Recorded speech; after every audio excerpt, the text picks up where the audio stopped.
शुरू करते हैं। मैंने आपको बताया था इक्वल कॉर्ड्स, तो लास्ट क्लास का थोड़ा सा रिकैप करते हैं।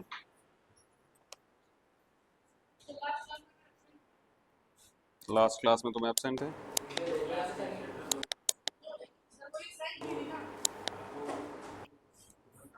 सुनो, लास्ट क्लास में हमने ये पढ़ा था कि अगर कोई सर्कल है, इसका एक सेंटर होगा और दो कॉर्ड अगर इक्वल कॉर्ड है, कैसी कॉर्ड है? इक्वल।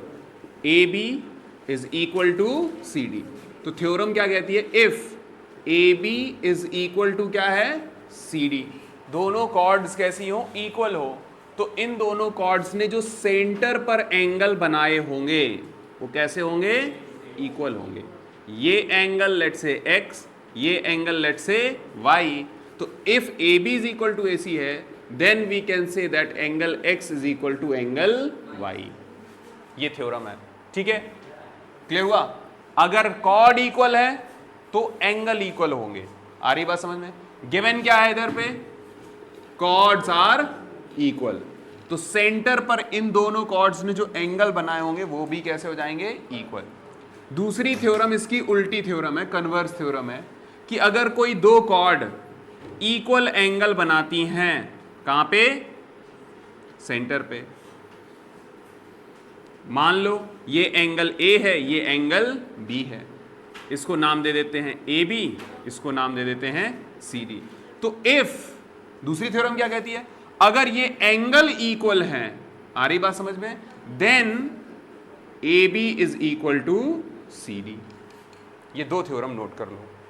आ रही बात समझ में? कि अगर दो कॉर्ड बनाई आपने, वो ऐसी हैं कि एंगल इक्वल बन रहे हैं उनके, तो अगर एंगल इक्वल होंगे तो कॉर्ड्स इक्वल होंगी। If angles are equal, if angle subtended by the chords at the centre will be equal, then the chords are equal. हाँ बोल।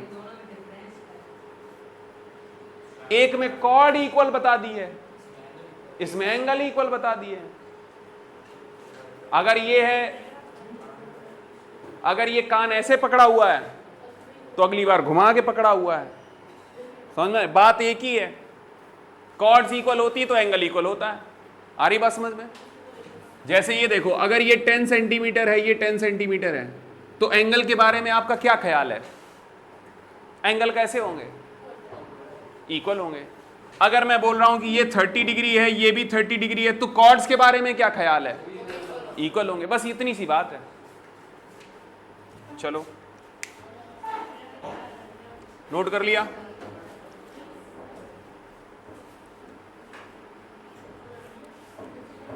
अब हाँ, क्या RHS कॉन्ग्रुएंसी? चलो देखो, ये देखो, suppose that we have two triangles, ठीक है? ये दो ट्राइंगल हैं। एक ट्राइंगल है ABC और दूसरा ट्राइंगल है PQR। दोनों ही ट्राइंगल कैसे हैं? राइट एंगल ट्राइंगल है। पहली बात तो ये समझो। तो अगर in triangle ABC and triangle PQR, ध्यान से सुनना इस बात को, एक तो एंगल दोनों में क्या है? राइट एंगल है। आ रही बात समझ में? दोनों में 90 डिग्री है। तो हम कह सकते हैं angle ABC is equal to angle PQR। क्या लिखोगे? 90 डिग्री ईच। बोलो, राइट एंगल मिल गया आपको यहां से, ठीक है? दोनों में राइट एंगल है। फिर इन दोनों की हाइपोटेन्यूज कैसी हो? इक्वल हो। तो हम कह सकते हैं कि AC is equal to PR हो, है ना? ये गिवन हो, मान लो इक्वल है या गिवन है, जो भी है ना? अब इन दोनों बची हुई साइड में से कोई भी एक साइड दोनों की क्या हो? इक्वल हो। मान लेते हैं कि ये साइड इस साइड के साथ इक्वल है, तो हम लिखेंगे यहां पे क्या? AB is equal to PQ। ये भी गिवन लिख लेते हैं। तो अगर ऐसा है सिचुएशन कि राइट एंगल भी है, हाइपोटेन्यूज सेम है और कोई एक साइड, करस्पॉन्डिंग साइड इक्वल है, या तो ये वाली या फिर ये दोनों वाली, तो हम कह सकते हैं कि ट्राइंगल ABC क्या है? कॉन्ग्रुएंट है किसके साथ? ट्राइंगल PQR के साथ, by which congruency rule? R मतलब राइट एंगल, एच मतलब हाइपोटेन्यूज और एस मतलब एक साइड। आ रही बात समझ में? और अगर ये ऐसे हो जाते हैं तो हम कोई भी करस्पॉन्डिंग पार्ट इसका इसके साथ इक्वल दिखा सकते हैं। कैसे? कि सर ये एंगल इसके इक्वल हो जाएगा। कैसे? क्योंकि ये दोनों कॉन्ग्रुएंट हो चुके हैं। कॉन्ग्रुएंट का मतलब एक के ऊपर एक रखें तो बिल्कुल बराबर आएंगे, है ना? तो हम कह सकते हैं कि एंगल ए किसके बराबर होगा? एंगल पी के बराबर होगा। एंगल बी तो हमें पता ही है, और एंगल सी किसके बराबर होगा? एंगल आर के बराबर होगा। ये बी सी साइड किसके बराबर होगी? सर क्यू आर के बराबर होगी। और करस्पॉन्डिंग साइड यहां पर जिस तरीके से आपने लिखा है उसी ऑर्डर में देखना होता है। अगर हमने ए बी सी लिखा तो हमने पी क्यू आर लिया यहां पे, तो हम देख लेंगे कि यहां से B C is equal to क्या आएगा? Q R. Angle C is equal to क्या आ जाएगा? Angle are. क्लियर हुआ? ये सारी चीजें कैसे लिखोगे भाई? सीपीसीटी। सीपीसीटी का मतलब corresponding part of congruent triangle. हालांकि ये वाली जो चीज है ना आपके में बता दी गई है, क्योंकि नई जो बुक्स आई हैं उनमें 7th में ही पढ़ा दिया गया होगा। ये आ रही बात समझ में? तो जब वो चीज 7th में ही हो चुकी है तो फिर तो उनने ऐसा मान के चले कि तुम पढ़ के आ चुके, लेकिन एक्चुअली तुम 7th में तो था नहीं आपके में, बट आप तो जंप कर लिए हो। लेकिन आपके साथ क्या हुआ एक तरीके से? स्कैम कह रहा है। चलो, ये चीज अगर सबको समझ में आ गई, अब देखो सभी लोग खोलो एक्सरसाइज 5.2। चलो एक्सरसाइज 5.2 खोलो सब लोग। एक्सरसाइज सेट 5.2 पेज नंबर लिखो एनसीईआरटी का। एनसीईआरटी का पेज नंबर है 5.2 पेज नंबर 100। पेज नंबर 100 फटाफट देखो।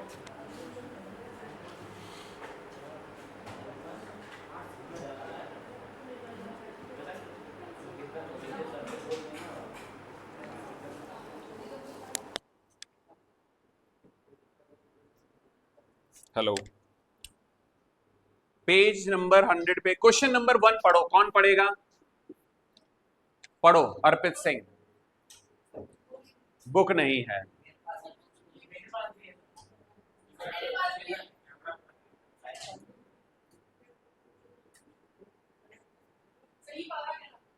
पढ़ो question.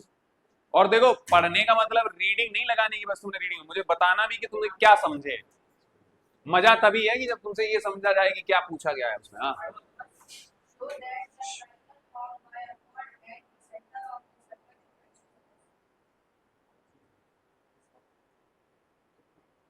Triangle formed by the chord and the centre of the circle forms an isosceles triangle, है ना? क्या मतलब हुआ इसका? शो करो कि एक सर्कल है, उसमें एक कॉर्ड है, इस कॉर्ड और सेंटर से बनने वाला ये जो ट्राइंगल है वो आइसोसेलेस है। ये शो करना है। अब पहली बात तो आपको ये पता होनी चाहिए कि आइसोसेलेस ट्राइंगल कहते किसे हैं। बताओ, कौन बताएगा आइसोसेलेस ट्राइंगल किसे कहते हैं? जिसकी दो साइड्स इक्वल हो। फालतू का एक्स्ट्रा मत बोलो जिसकी एक साइड कुछ भी हो, नहीं, सीधा बोलो ना कि दो साइड इक्वल होनी चाहिए।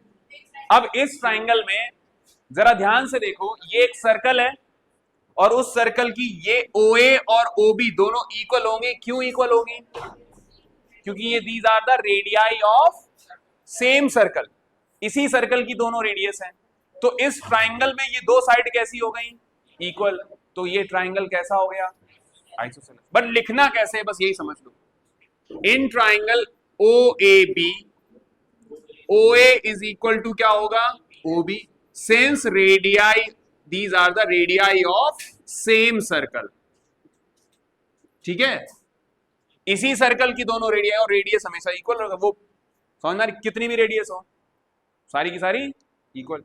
तो अब जरा ध्यान से देखो, अगर ये दोनों इक्वल हो गए, it implies triangle AOB is an isosceles triangle. खत्म। तनिष्का भारद्वाज,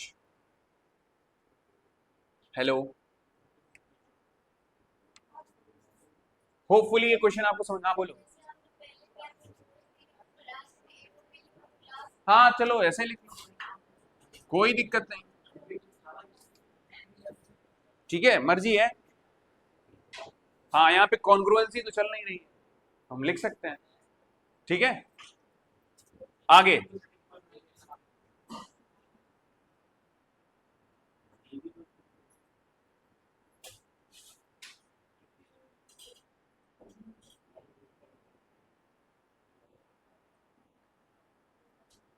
अब एक बात बताओ, क्वेश्चन नंबर 2 क्या कह रहा है, पढ़ो जरा, पीयूष पढ़ेगा।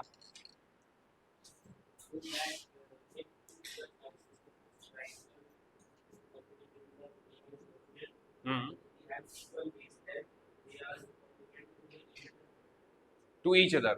अब उसने बोला है इसी क्वेश्चन में, जो पिछला वाला क्वेश्चन था उसमें ऐसे ही दो आइसोसेलेस ट्राइंगल बनाए जाए जिनका बेस कैसा हो, सेम। ये बात इंपॉर्टेंट है। इंपॉर्टेंट क्या बात थी कि आइसोसेलेस तो सारे ही हो जाएंगे, जितने भी ट्राइंगल बनाओगे सारे आइसोसेलेस होंगे, लेकिन इंपॉर्टेंट बात ये कि उनका बेस कैसा होना चाहिए, सेम। बेस सेम होने का मतलब है कि कॉर्ड कैसी हो जाएगी, इक्वल हो जाएगी। आ रही बात समझ में ये? क्योंकि देखो कोई भी ट्राइंगल बनाओ, लेट से मैं ऐसा ट्राइंगल बना रहा हूं, तो ये भी तो आइसोसेलेस है, लेकिन क्या इसका बेस और इसका बेस सेम है? नहीं है। तो हमें बनाने कैसे हैं? चौड़े नहीं, इक्वल बेस वाले। चौड़े बोल रहा है, चौड़े बना दो। देखो, तो इन द प्रीवियस क्वेश्चन उसने लिखा है if I draw two circle, sorry two triangle, two isosceles triangle such that कि उनका बेस कैसा हो जाए, इक्वल हो जाए। तो तुम्हें प्रूव करना है, शो करना है कि ये दोनों कैसे होंगे, कॉन्ग्रुएंट होंगे। कॉन्ग्रुएंट का मतलब समझे? कॉन्ग्रुएंट का मतलब है कि एक के ऊपर एक रखें तो बिल्कुल ओवरलैप करने चाहिए, है ना? ठीक है, तो ध्यान से देखो, क्वेश्चन नंबर 2 में क्या है, in triangle AOB and triangle COD, जरा ध्यान से सुनो, AB is equal to CD है, ये चीज गिवन हो गई। बोलो, ये चीज गिवन हो गई कि बेस कैसे है, बेस आर सेम। ये बोला है उसने कि बेस सेम रखना है।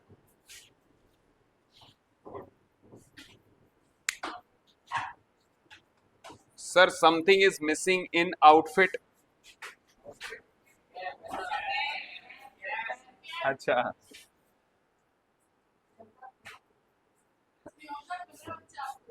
हाँ देखता है ये कोई। चलो चलो, तो in triangle AOB and triangle COD, ये यार AB इज इक्वल टू क्या है, CD, ये गिवन है। ये साइड और ये साइड कैसी है, इक्वल है। तो अब खुद बताओ AO किसके इक्वल होगी, CO के साथ इक्वल होगी। क्यों? Radii of same circle. आ रही बात समझ में? ये बात समझ में आ रही है? क्यों भैया AO और CO दोनों इक्वल क्यों हो गई? सर ये रहा AO, ये रहा CO, दोनों इक्वल कैसे हो गए? दोनों इक्वल कैसे हो गए? क्योंकि ये दोनों ही रेडियाई हैं, और एक ही सर्कल की अगर हम बात कर रहे हैं तो दोनों की रेडियस कैसी रहेंगी, सेम। और जरा यहां देखो, OB इज इक्वल टू क्या हो जाएगा, OD हो जाएगा। ये भी क्या रीजन लिखोगे इसमें, रेडियाई ऑफ सेम सर्कल। बोलो, तो अब ध्यान से देखो, ये साइड इसके साथ इक्वल है, ये बोला है, ये इसके साथ इक्वल हो गई, ये वाली इसके साथ इक्वल हो गई। तो देखो घुमा के अगर इसके ऊपर रखा जाए तो ओवरलैप करेगा, एग्जैक्टली मैच करेगा। तो हम कह सकते हैं कि ट्राइंगल AOB इज टूथपेस्ट जैसा रख दिया है ना, टूथपेस्ट जैसा सिंबल है ना, लेकिन इसको समझना है इस बात को, ये जो सिंबल होता है ये सिमिलरिटी को बताता है। किसको बताता है, सिमिलरिटी। ये चीज होती है सिमिलरिटी। सिमिलरिटी का मतलब होता है शेप सही है, एक जैसा है, साइज इक्वल नहीं है। जब आपने साइज भी इक्वल कर दिया तो क्या बन जाएगा, कॉन्ग्रुएंट हो जाएगा। आ रही बात समझ? तो triangle AOB is congruent to triangle COD by SSS, by SSS।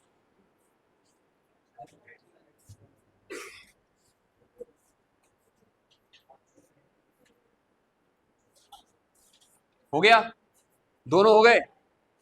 मजा नहीं आया, लेकिन रीजन पता है क्या है, क्योंकि जैसे ही शुरुआत हुई एक्सरसाइज खत्म हो गई। ठीक है, इसलिए इस किताब को मैं ज्यादा अच्छा मानता नहीं हूं, क्योंकि इसमें सभी लोग ऑल ओवर इंडिया जितने भी टीचर हैं सब यही कह रहे हैं कि सर ये तो शुरुआत होते ही खत्म हो गया, 2 क्वेश्चन की एक्सरसाइज है, प्रैक्टिस नहीं हो पाती है ना। और आरडी भी लगा नहीं सकते क्योंकि आरडी का अलग है कॉन्सेप्ट। अब आरडी अलग तरीके से डिजाइन की गई है ना। आरडी तो वही चल रही है, बस उसने क्या किया है कि एक सेकंड पार्ट में sequence and series additional add कर दी है किताब। हाँ, एडिशनल टॉपिक वाली एक ऐड कर दी है, लेकिन क्या है ना कि इनमें जो सब कुछ चीजें चेंज हो चुकी हैं वो नहीं आई है। हाँ, सेकंड क्वेश्चन समझ नहीं आया। तुमसे ये बोला गया कि एक ट्राइंगल, इसी वाले जो पहले वाला क्वेश्चन था, अगर एक ये ट्राइंगल आइसोसेलेस ट्राइंगल है और एक और ट्राइंगल इसमें बनाया गया जिसके जिन दोनों के बेस सेम हो जाएंगे, बेस सेम हो गए मतलब कॉर्ड्स इक्वल हो गई है। अब ध्यान से देखो, ये ट्राइंगल इसके साथ कॉन्ग्रुएंट शो करना है, यही क्वेश्चन नंबर 2 का टास्क था। तो ये तो सेम गिवन में ही हो गया। अच्छा, एओ और ओसी दोनों इक्वल होंगे, क्यों इक्वल होंगे? Radii of the same circle. और ऐसे ही ओबी इज इक्वल टू क्या हो जाएगा? ओडी। ये भी रेडियस है, ये भी रेडियस है। तो जब ये तीनों, इसकी तीनों चीजें इसकी तीनों साइड से इक्वल है, तो हम एस एस एस से इसको क्या कर सकते हैं कि ये कॉन्ग्रुएंट है। हो गया प्रूफ? बोलो। नहीं, सीपीसीटी अभी, सीपीसीटी का ये थोड़ी ना पूछा है कि ये वाला एंगल इस एंगल के साथ इक्वल होगा या कुछ और एंगल, कुछ बोला ही नहीं। हमें कॉन्ग्रुएंसी पहले प्रूफ करनी होती है। सीपीसीटी का कॉन्सेप्ट होता है कि अगर कोई इसके पार्ट्स इक्वल दिखाने हैं तब लगाओगे सीपीसीटी। चलो, वेरी गुड, आ जाइए। थ्योरम क्या? 3। चलो लेट आओ, फिर दोबारा दोबारा रिपीट करवाओ, कल समझ नहीं आई थी। चलो ध्यान से सुनना, अगर किन्हीं कॉर्ड्स ने सेंटर पर एंगल इक्वल बनाया है, if A is equal to angle B, अगर एंगल इक्वल है, इन कॉर्ड्स से बनने वाले सेंटर पर जो एंगल है वो इक्वल है, तो ये कॉर्ड्स इक्वल होंगी। Means A B C D, A B is equal to C D हो जाएगा। प्रूफ चाहिए तुमको? प्रूफ देख लो। प्रूफ क्या होगा कि इसको सेंटर मान लेते हैं ओ ए,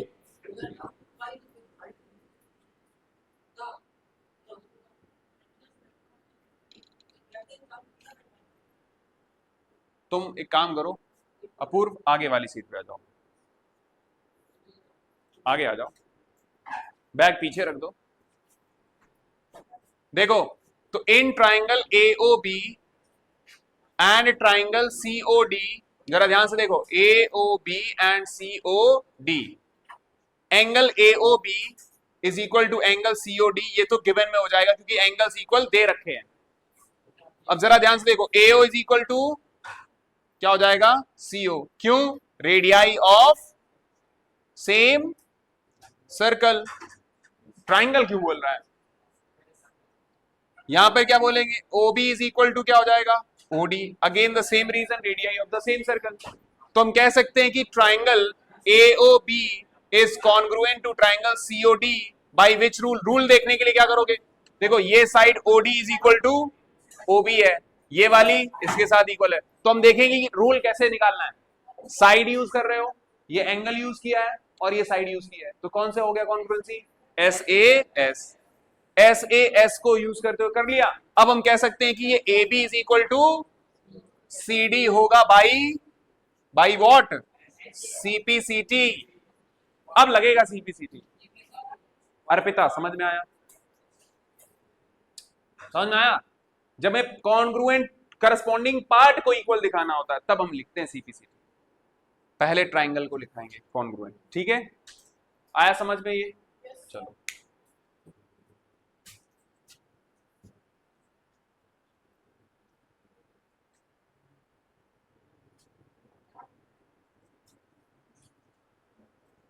आगे बढ़े। 5.5 सेक्शन जो है, पढ़ो जरा क्या लिखा है। अथर्व पढ़ेगा। 5.5 सेक्शन में क्या करना है हमको बताओ। 5.5 सेक्शन है कहीं? पेज नंबर 100 पे देखो, 5.5 section. Midpoints and perpendicular bisector of the chord. Midpoint and the perpendicular bisector of the cord.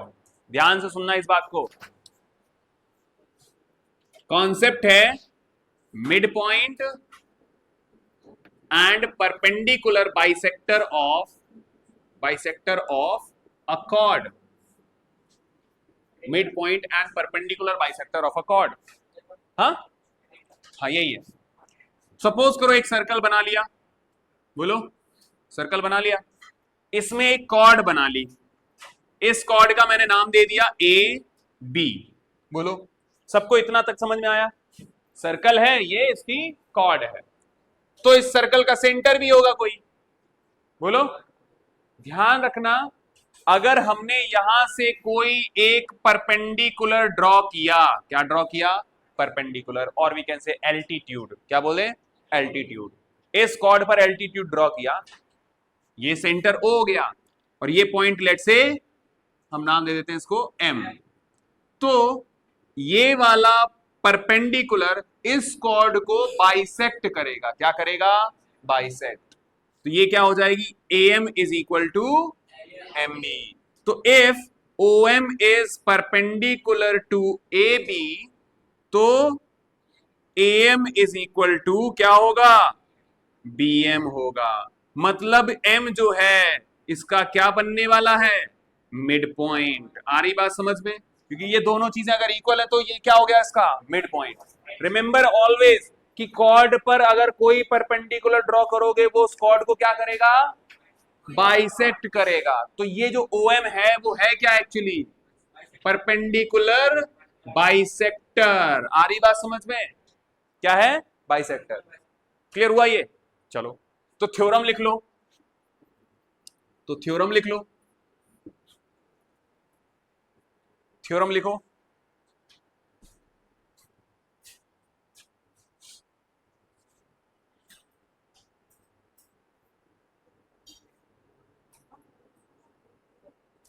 Sir linear equation का वर्ड प्रॉब्लम करवा दो यार, अभी तो मेरा यहां पे सर्कल चल रहा है ना।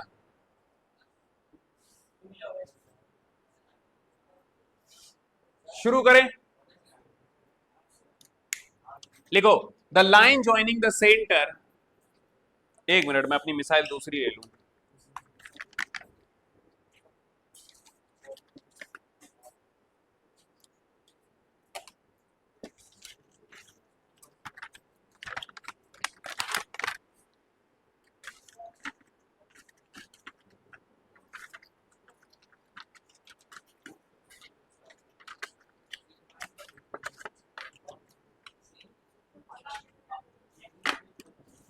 Write down the line joining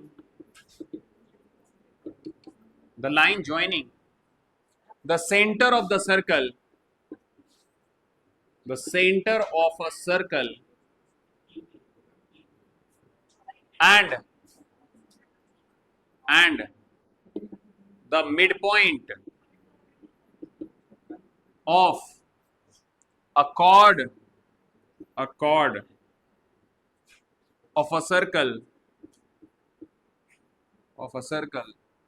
is perpendicular bisector, is perpendicular bisector of the chord, perpendicular bisector to a chord, to the chord। देखो दो चीजें हैं,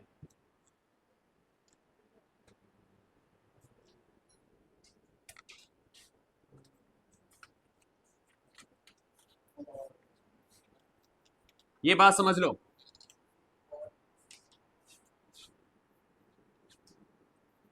if M is midpoint, इस थ्योरम ने क्या बोला है? इस थ्योरम ने क्या बोला है?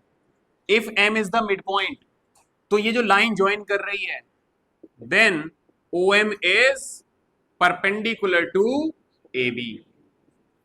अगर ये कॉर्ड का M मिड पॉइंट है और इस सेंटर से इस पॉइंट को ज्वाइन किया, तो ये परपेंडिकुलर होगा। आ रही बात समझ में? और इसकी एक कन्वर्स थ्योरम ये भी होगी कि if OM is perpendicular to AB, then M is midpoint। आ रही बात समझ में? ये दोनों अलग अलग स्टेटमेंट है लेकिन है बात एक ही, ठीक है। अगर ये m मिड पॉइंट है और सेंटर से इसको ज्वाइन कर दिया तो ये परपेंडिकुलर होगा, या ऐसे बोलो कि OM अगर तुम परपेंडिकुलर ड्रॉ कर रहे हो तो M is the mid point. Arpita समझ में आया? सबको समझ में आया? क्लियर है ये बात? एक दूसरे के कन्वर्स है ये। देखो M इज मिड पॉइंट तो OM परपेंडिकुलर हो गया, और अगर आप ये बोल रहे हो कि OM is perpendicular to AB तो M is the midpoint. Clear हुआ ये?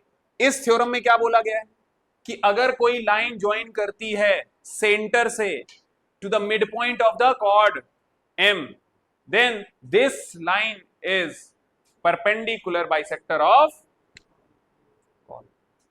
क्लियर हुआ ये? चलो ये बाइसेक्टर हटा दो, परपेंडिकुलर टू द कॉर्ड लिख दो, बाइसेक्टर तो पहले ही है। आ जाइए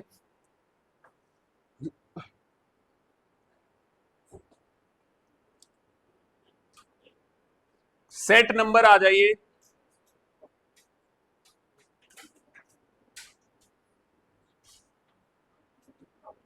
सेट नंबर। अच्छा ये थ्योरम नंबर 4 थी, ये थ्योरम नंबर 4 थी। थ्योरम नंबर 5 लिखो। थ्योरम नंबर 5 क्या कहती है? थ्योरम नंबर 5 लिखो, द परपेंडिकुलर, यही लिखना है आपको, द परपेंडिकुलर ड्रॉन, हाँ करवाएंगे, प्रूव करवा देंगे। हाँ स्पेस छोड़ दो, प्रूफ भी करवा दूंगा इसके, ठीक है, हो या ना हो, बुक में एक्सप्लेनेशन नाम से दे रखा है, ठीक है। The perpendicular drawn from the centre of a circle to the chord, to a chord of a circle, to a chord of a circle bisects the chord, bisects the chord। अगर ये perpendicular draw करोगे तो वो उसको bisect करेगा। अब पहले तो थ्योरम नंबर 4 का प्रूफ देखेंगे, फिर थ्योरम नंबर 5 का प्रूफ करेंगे, ठीक है। चलो जी पहले देखेंगे थ्योरम नंबर 4। थ्योरम नंबर 4 क्या कहती है कि M मिड पॉइंट है। क्या है? M मिड पॉइंट है, ये बात ध्यान रखना। तो ये सर्कल, इसमें ये AB, M क्या है यहां पे? मिड पॉइंट, गिवन है ये, तो गिवन में क्या लिखोगे? M is mid point. और फिर आपने क्या किया? सर्कल से एक इस तरीके से लाइन ज्वाइन कर दी है। तुम्हें ये बताना है कि ये जो लाइन है वो परपेंडिकुलर है। कैसी है? परपेंडिकुलर। ये प्रूफ करना है। देखो ध्यान से, तो हम सबसे पहले O को A से ज्वाइन कराएंगे, इस O को B से ज्वाइन कराएंगे। करवा लिए ज्वाइन? तो आपको दो ट्राइंगल नजर आ रहे हैं, बताओ कौन कौन से? कौन कौन से? OMA, OMB, ठीक है। ऐसे भी लिख सकते हो OAM तो OBM। आ रही बात समझ में? तो क्या लिखोगे? Consider triangle OAM and triangle OBM। बोलो, लिख पाओगे? ऐसे लिख पाओगे? अब देखो ध्यान से, ध्यान से सुनना इस बात को। क्या OA OB के इक्वल होगी? क्यों होगी? Radii of same circle, these two are radii of the same circle. तो हम कह सकते हैं OA is equal to OB। Reason क्या दोगे? Radii of same circle. बोलो ये सबको समझ में आया? अगला देखो, ध्यान से सुनना मेरी बात। OM इस ट्राइंगल में भी है, OM इस ट्राइंगल में भी है, तो यहां लिखोगे OM is equal to OM। Reason क्या देखोगे? Common side. कैसी है ये? कॉमन साइड, दोनों में कॉमन है ये। और एक चीज बताओ, AM is equal to BM होगा। जरा क्यों होगा? क्योंकि M क्या है? Midpoint. तो हम यहां लिख सकते हैं AM is equal to BM लिख सकते हैं। क्यों लिख सकते हैं? Since M is midpoint. बोलो, आ रही बात समझ में? क्योंकि इस ट्राइंगल में भी OM आ रहा है और इस ट्राइंगल में भी OM आ रहा है, मतलब ये जो साइड है दोनों में कॉमन है, तो सेम सेम हो गई ना। तो अब जरा ध्यान से देखो कि ये दोनों ट्राइंगल OAM कॉन्ग्रुएंट होंगे कि नहीं होंगे, बोलो कॉन्ग्रुएंट होंगे, किस प्रॉपर्टी से होंगे? एस यूज किया, ये साइड यूज की और ये साइड यूज की है तुमने, यही एक ट्राइंगल देख लो बस, हमको एक ट्राइंगल देखना होता है, उसमें जो चीजें आपने यूज की है ना उसी के अकॉर्डिंग यहाँ पे कॉन्ग्रुएंसी लिख देनी होती है। तो देखो मैंने इस ट्राइंगल को देख लिया, इसमें ये साइड यूज की गई है, ये कॉमन साइड यूज की गई है और ये वाली AM यूज किया है हमने, देखो। तो हम लिख सकते हैं क्या, बाई SSS। आ रही बात समझ में?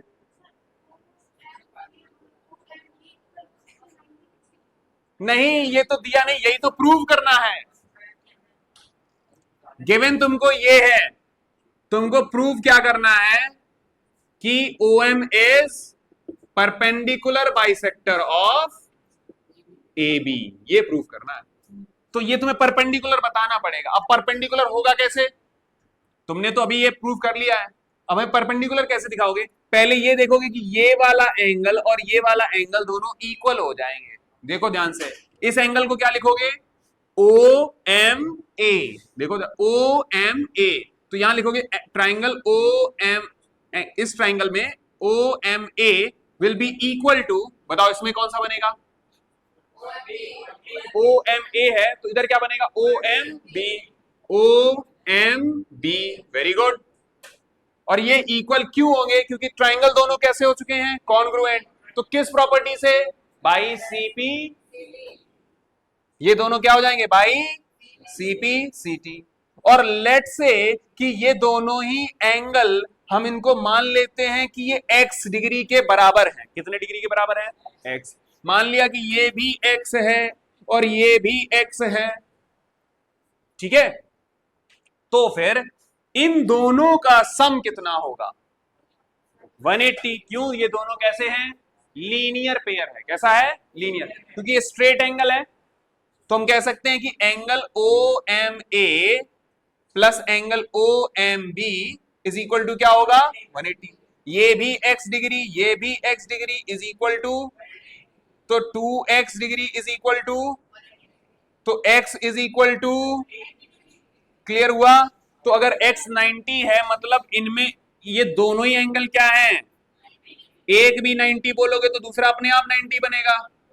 तो ये 90 डिग्री एंगल बनने का मतलब ये हो गया कि OM इज परपेंडिकुलर टू, तो यहां लिखोगे है it implies angle OMA is equal to 90 degree, which implies कि OM is perpendicular to AB। और अगर ये परपेंडिकुलर है और M is the midpoint bisect कर रहा है तो ये क्या बन गया? परपेंडिकुलर। आ रही बात समझ में?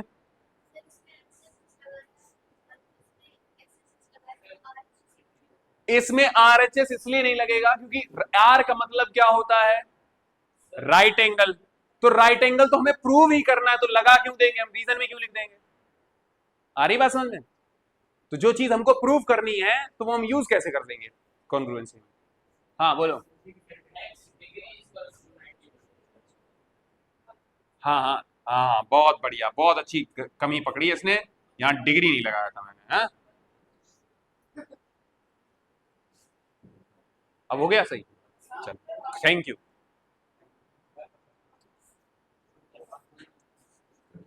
आगे बढ़े, अगला प्रूफ करते हैं, थ्योरम नंबर 5 का प्रूफ।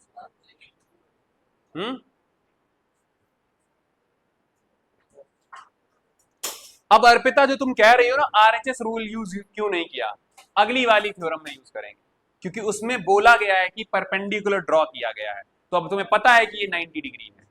आ रही बात समझ में? और ये हाइपोटेन्यूज कैसी हो जाएंगी? हाइपोटेन्यूज कैसी हो जाएंगी? इक्वल हो जाएंगी क्योंकि रेडियाई है दोनों सर्कल की और एक बीच वाली साइड दोनों में कॉमन हो रही होगी। तो RHS से प्रूव करने के बाद हम ये कह देंगे कि AM इज इक्वल टू क्या है? BM by CP।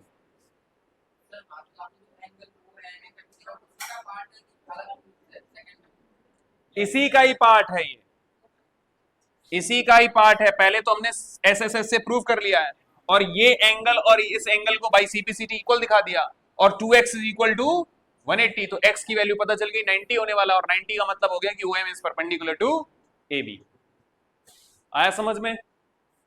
चलो, बड़ी शिद्दत शिद्दत के साथ हमने लिखा है ये, और ऐसे ही सुंदर सुंदर लिख के आना अगर प्रूव आ जाए, ठीक है? अगला करें प्रूफ तैयार। चलो, अब अगला जब थ्योरम 5 के लिए प्रूफ करोगे तो देखो जरा क्या करना है।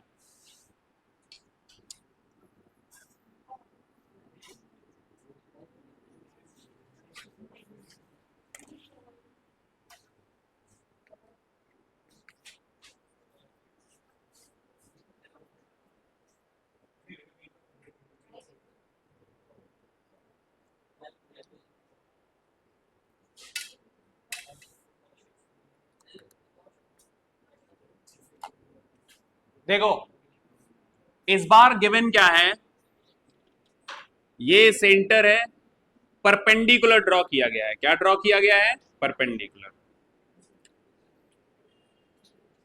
ओ, let's say this is point D. देखो ध्यान से,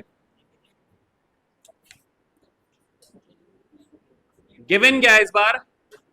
OD is perpendicular to AB। हमें टू प्रूव क्या करना है? टू प्रूव क्या करना है कि AD is equal to BD होगा। AD is equal to BD means it will bisect the chord. अगर हम कोई भी परपेंडिकुलर ड्रॉ करेंगे सेंटर से कॉर्ड पर, तो वो कॉर्ड को क्या करेगा? पूर्व कॉर्ड को क्या करेगा? परपेंडिकुलर बाइसेक्ट करेगा। बाइसेक्ट करने का मतलब AD is equal to BD होगा। आ रही बात समझ में? ये क्लियर है ये बात? हाँ हाँ, थ्योरम ये 5, ये वाली 4 थी, ये 5 है थ्योरम। थ्योरम 5 देखो ध्यान से, दो ट्राइंगल नजर आ रहे होंगे अभी भी। कौन कौन से? ODA, ODB। ये 90 है तो ये भी 90 होगा, बोलो हाँ या ना। चलो, तो कंसीडर ट्राइंगल, क्या लिखोगे? कंसीडर ट्राइंगल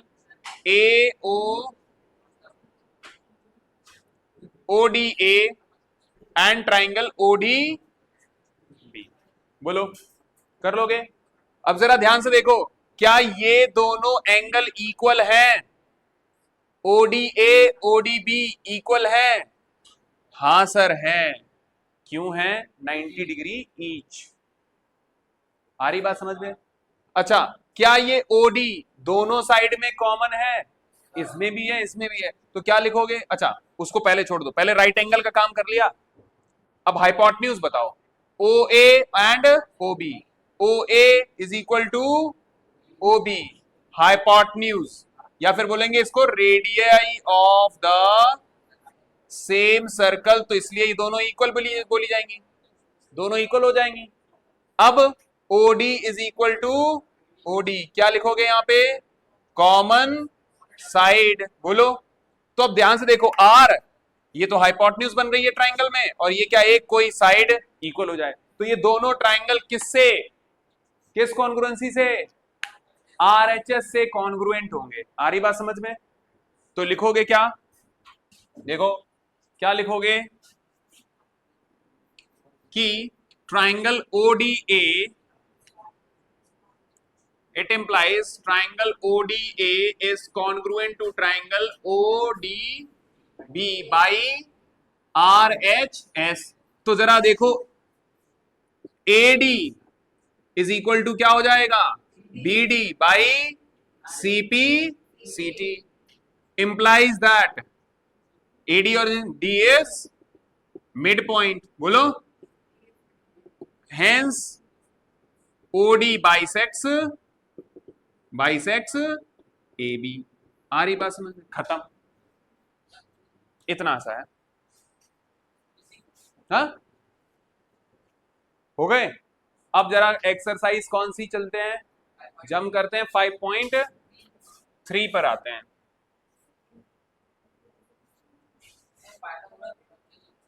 क्या पाइथागोरस थ्योरम क्या से? हाँ,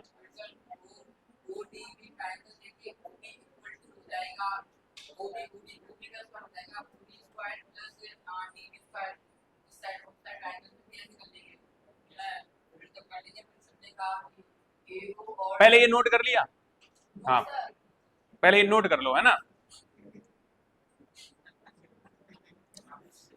फिर हम बुलाएंगे उसको, क्या समझाएगा मेरे को, फिर मैं देखूंगा कि हाँ तुम्हारे सर ने जो तुम्हें सिखाया क्या वो सही सिखाया, चेक करेंगे फिर हम।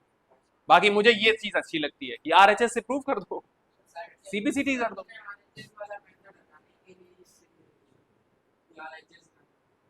आरएचएस ना पढ़ाना पड़े, लेकिन एक्स्ट्रा पढ़ लोगे तो क्या पेट में दर्द होने लग जाएगा। एक बात याद रखना, हमेशा याद रखना इस बात को, if you are looking for easy peasy things, ठीक है, तो तुम्हारा दिमाग इवॉल्व नहीं होगा। तुम्हें लग रहा है कि अरे यार ये चीजें तो हमें पड़ी ही नहीं है, तो थोड़ी नई चीज सीख लोगे तो क्या हो जाएगा। दिमाग को अगर पता है, दिमाग ऐसा होता है कि 9th वाले बच्चे को अगर मैं 12th की चीजें शुरुआत से पढ़ाऊं और उसको ये ना बताऊं कि ये 12th की चीजें हैं, तो वो भी सीख जाएगा। वो समझ में आ रही बात ये, समझ में आ रही बात ये, हाँ तो टाइम है, एक्स्ट्रा है क्या, तुम आ सकते हो। हाँ तो कई बार 10th वाले बच्चों को मैं 12th की चीजें बता देता हूं और उनको पता ही नहीं चलता है और सीख भी जाते हैं। समझ में आ रही बात ये। अब कहीं भी, चलो पहले ये नोट कर लो। अब मैं उन बच्चों को व्हीट स्टोन ब्रिज पढ़ा दूं, 10th में ही पढ़ा दूं। अभी जैसे तुम लोगों को एस एनथ वाली क्वेश्चन मैंने बता दी थी ना। अब वो तुम्हारी एडवांस साइंस में है, एडवांस साइंस भी वही 11th 12th का कोर्स।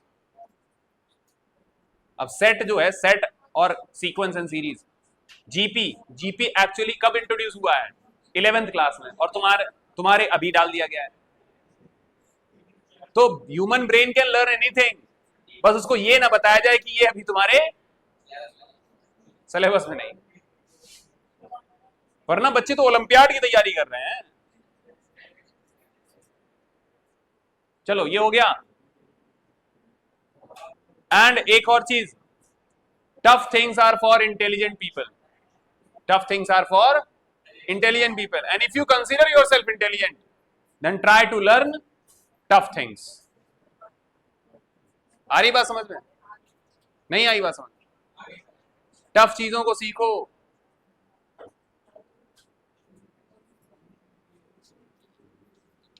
अब आ जाओ भाई, तुमने बोला कि हाँ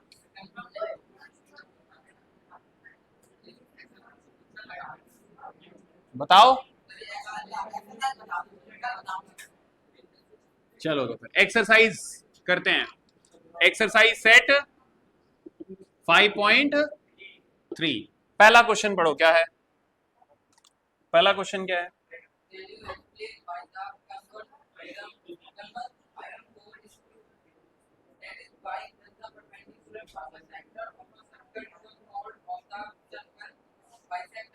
बाइसेक्ट द कॉर्ड, जो अभी हमने प्रूव किया ना, वही लिख देना है। अभी जो मैंने प्रूव कराया ना आपको, वही चीज है, थ्योरम को आपको प्रूव करना है। तो क्वेश्चन नंबर जो फर्स्ट है इसका, that is the prove of theorem 5। अभी जो मैंने लिखवाया आपको, क्या हुआ दीक्षा, नींद आ रही है।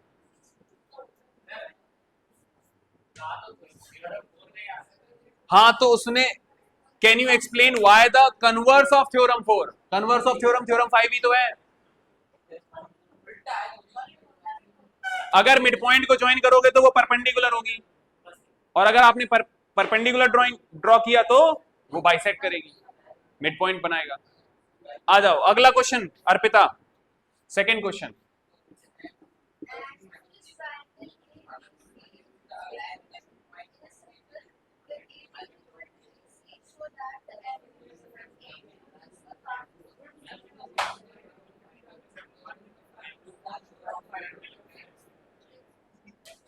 चलो, एक सर्कल है और उस सर्कल में एक आइसोसेलेस ट्राइंगल बनाया गया है। क्या बनाया गया है, आइसोसेलेस ट्राइंगल बनाया गया, let's say A B C, जिसमें A B is equal to क्या है, ए सी। तुमसे पूछ रहा है कि show that the altitude from A, अगर मैं इस ए से एल्टीट्यूड ड्रॉ करूं तो that altitude on the side B C that will pass through the centre, that will pass through the centre.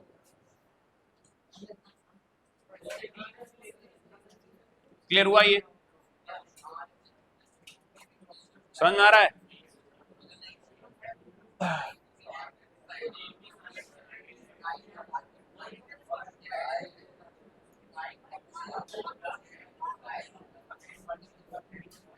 तो if we have drawn a altitude AD on the side BC, तो this will pass through the center। ये prove करना है, show करना।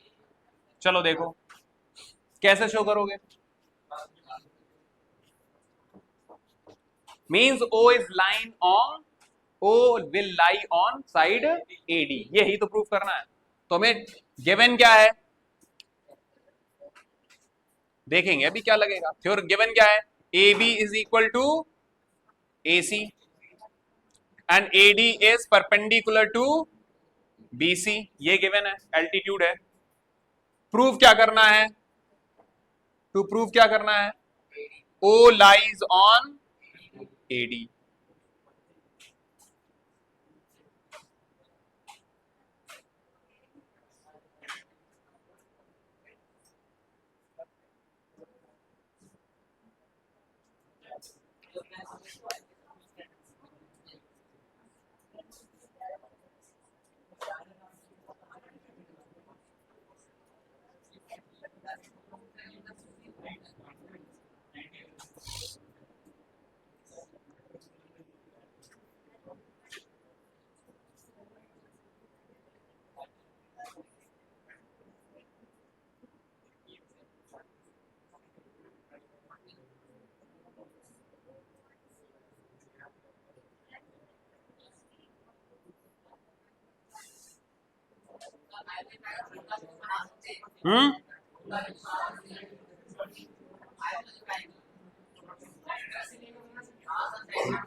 देखो join कर दो इसको, ज्वाइन किया, ज्वाइन किया।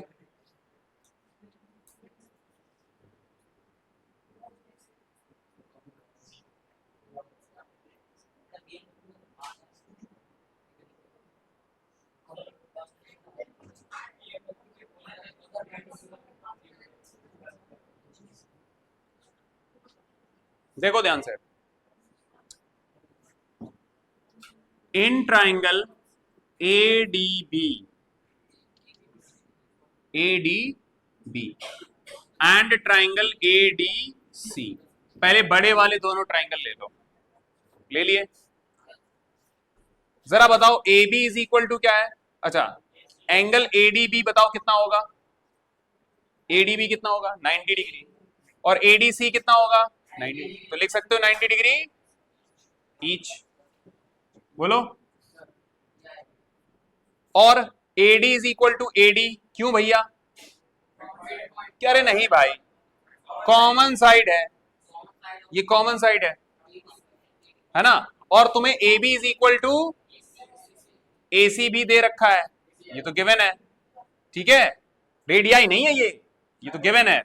तो हम कह सकते हैं कि triangle ADB is congruent to triangle ADC by which rule, rule देखते हैं जरा।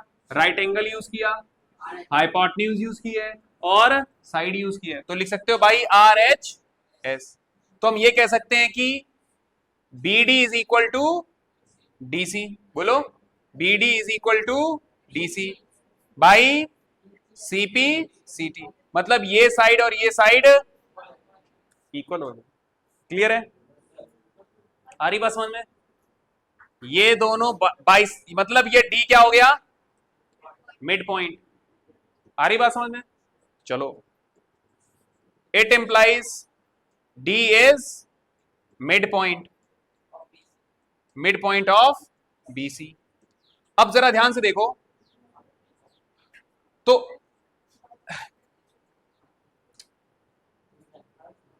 अब ध्यान से देखना, एडी परपेंडिकुलर है, समझना इस बात को, एडी परपेंडिकुलर है और परपेंडिकुलर बाइसेक्टर है, बाइसेक्टर ऑफ बीसी बन जाएगा। बोलो, AD is perpendicular bisector of, तो ये क्या इंडिकेट करता है भाई, थ्योरम नंबर 5 कि this AD is passing from centre, क्योंकि सेंटर से परपेंडिकुलर अगर ड्रॉ किया जाता है तो ही क्या करेगा, इसको बाइसेक्ट करेगा। आ रही बात समझ में? तो एडी परपेंडिकुलर भी है और बाइसेक्टर भी है, इसका मतलब जो एडी है वो कहां से पास हुआ है, सेंटर से। ये कहां से हम कह सकते हैं भाई, थ्योरम 5, नोट कर लो। सो फ्रॉम थ्योरम 5, क्योंकि आपने थ्योरम 5 में क्या पढ़ा, line which is dividing the chord, ठीक है, will be perpendicular and this will passing from the centre. Clear हुआ ये? अब क्या है,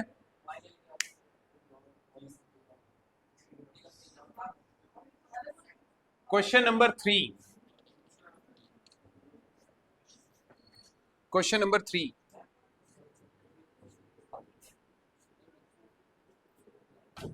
जरा देखो क्वेश्चन नंबर 3 क्या है। क्वेश्चन नंबर 3, क्वेश्चन नंबर 3 बताओ क्या है, पढ़ो लिखो क्या है।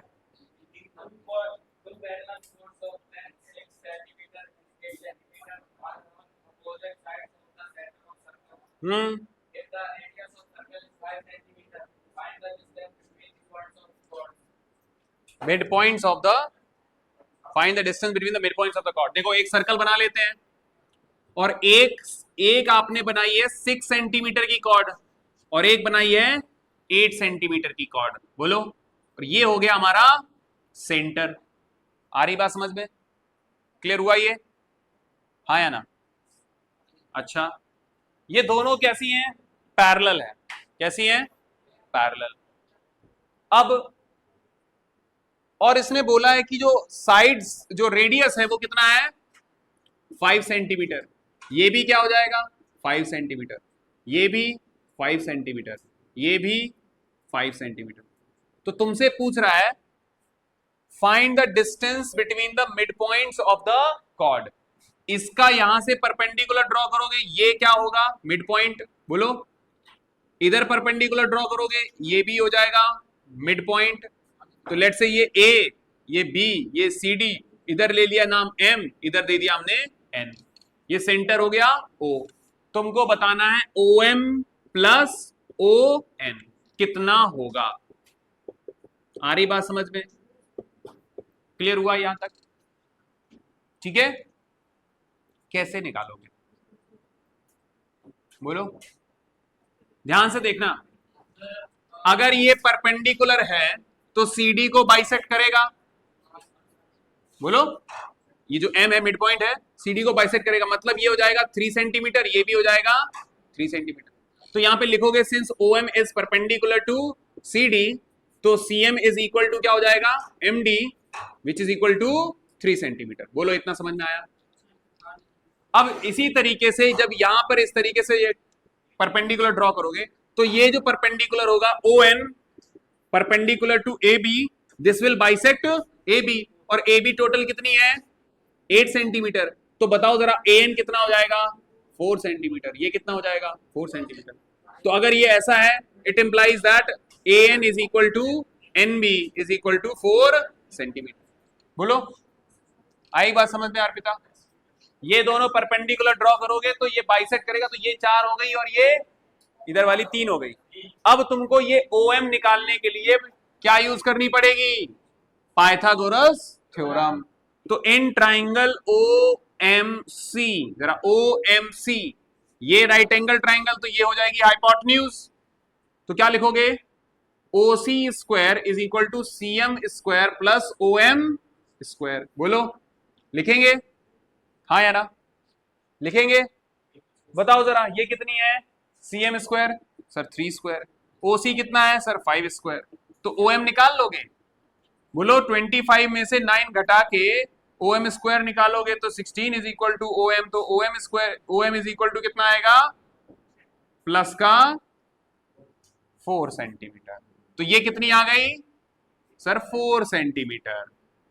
अब जरा इसी तरीके से ON निकालो, तो in triangle AON OA square is equal to ON square plus AN square, ये हो गया 5। ये कितना हो जाएगा? ON हमें निकालना है, AN कितना है सर 4 सेंटीमीटर, 4 का स्क्वायर कर दो, तो ये बनेगा 25 ON स्क्वायर प्लस 16, ये इधर लेके आओगे कितना बनेगा? 9। तो ON कितना आ जाएगा सर? प्लस का 3 सेंटीमीटर। तो हमसे तो ये पूछा गया था डिस्टेंस बताओ, क्या हो जाएगा? OM प्लस ON कितना हो जाएगा? बोलो 4 प्लस 3 कितना बनेगा? 7 सेंटीमीटर, और दैट्स योर आंसर। हो गया?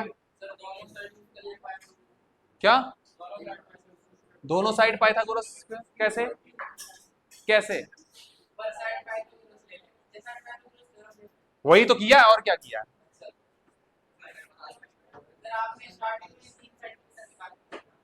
स्टार्टिंग में 3 तो वो मिड पॉइंट से मैंने बोला है। तुम क्या सोच रहे थे कि ये 3 और ये 4 जोड़ दिया 7 हो गया?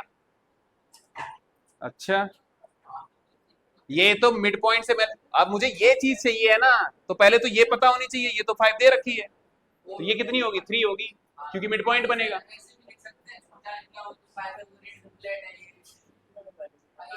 नहीं नहीं नहीं, ऐसे नहीं है।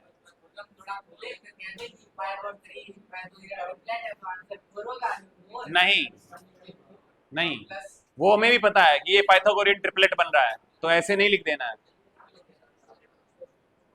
चलो आगे बढ़े। हो गया? बोलो हो गया? अब एक करो थ्योरम नंबर, आ जाओ। Distance of chord from the centre. Topic डालो, नोट करने के बाद इसको समझ में आया? पीछे सबको? हाँ, सबको समझ में आया?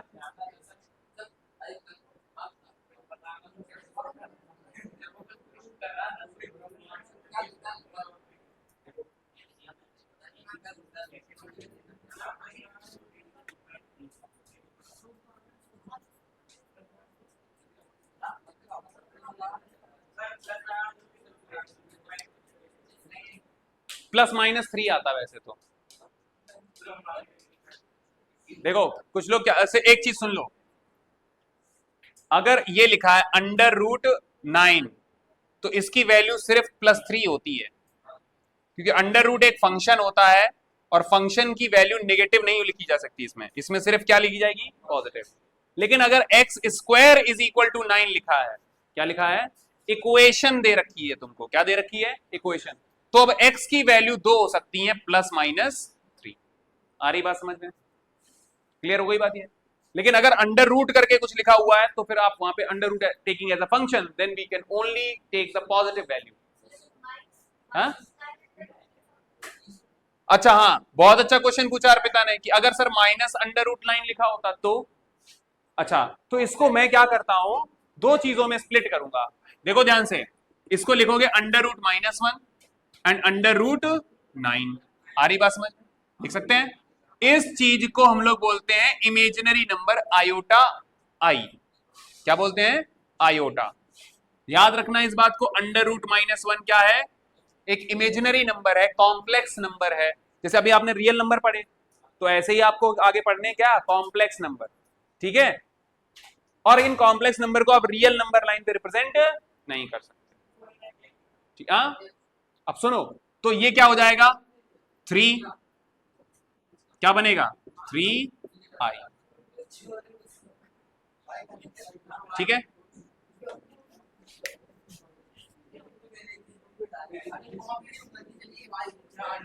चलो अब राइट डाउन लिखो, डिस्टेंस ऑफ, टॉपिक डालो, distance of chords from the centre, chords from the centre, from the centre, distance of chords from the centre, ये टॉपिक है।